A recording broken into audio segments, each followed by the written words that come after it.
Hey guys, it's Nerdy Movie Guy. So today I'm going to talk about the Planet of the Apes from 1968.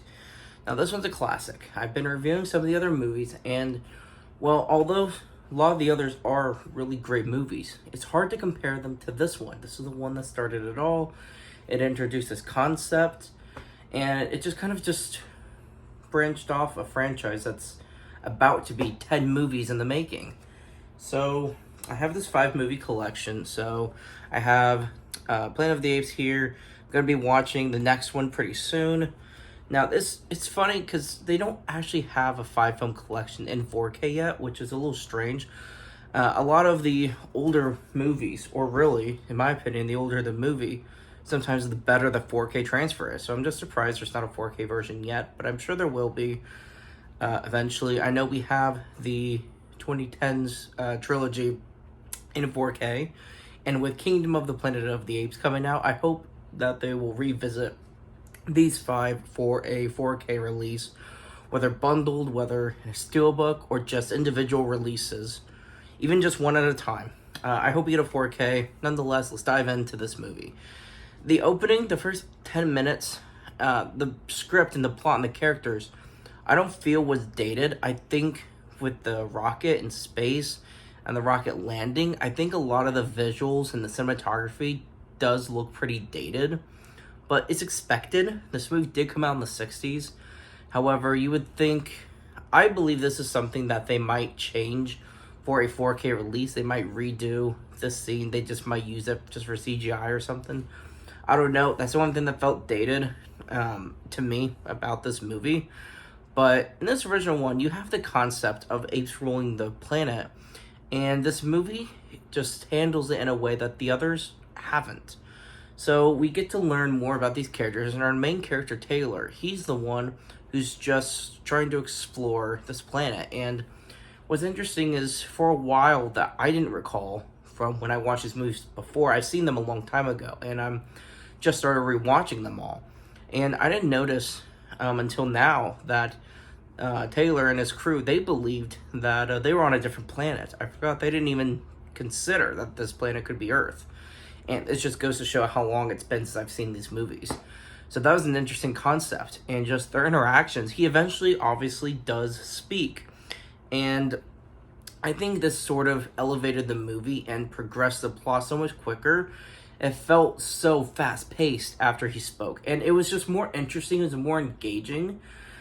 Before he spoke, everything going on is you're sort of figuring things out slowly just like he is. So the world building is at a slower pace, the character development's at a slower pace, and you're more getting to know the ape characters around him when he's in his cage. And that's really all you get to learn about until he finally speaks. And now you get to learn about the apes' philosophy and their religion and their culture. And just the conversation's just fascinating to me.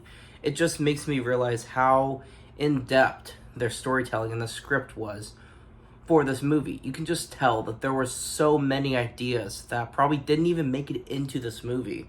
Just the world building alone with their background. I mean, their religion, the culture, the beliefs, all of that was so detailed in this movie. And it just makes you think that there just has to be more.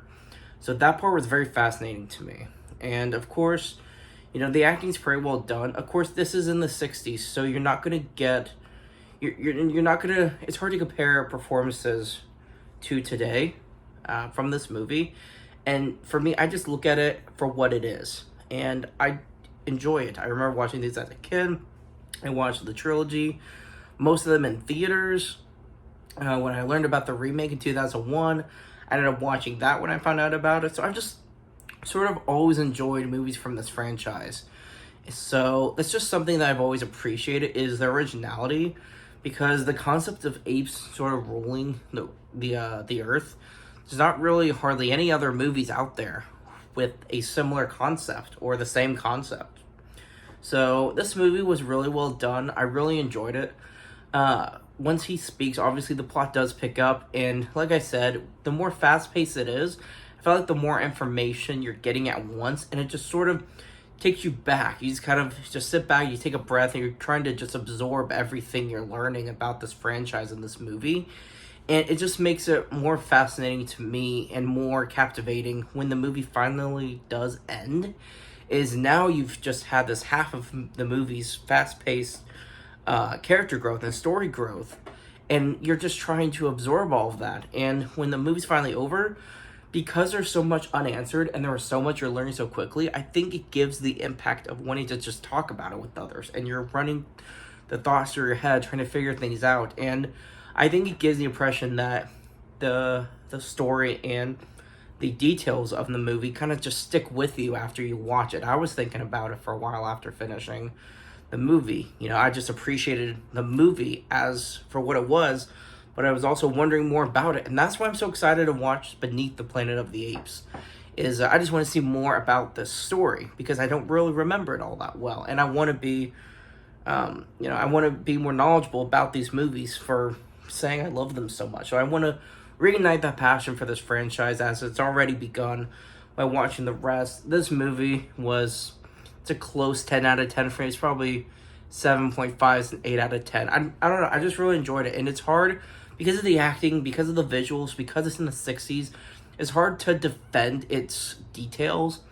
But it's just one of those things that if you're not really into the concept, you're probably going to have a hard time enjoying it. But if you're just open-minded to what the movies are, I think you're going to enjoy these through and through. I did, and I can't wait to see the rest. Thank you guys so much for watching.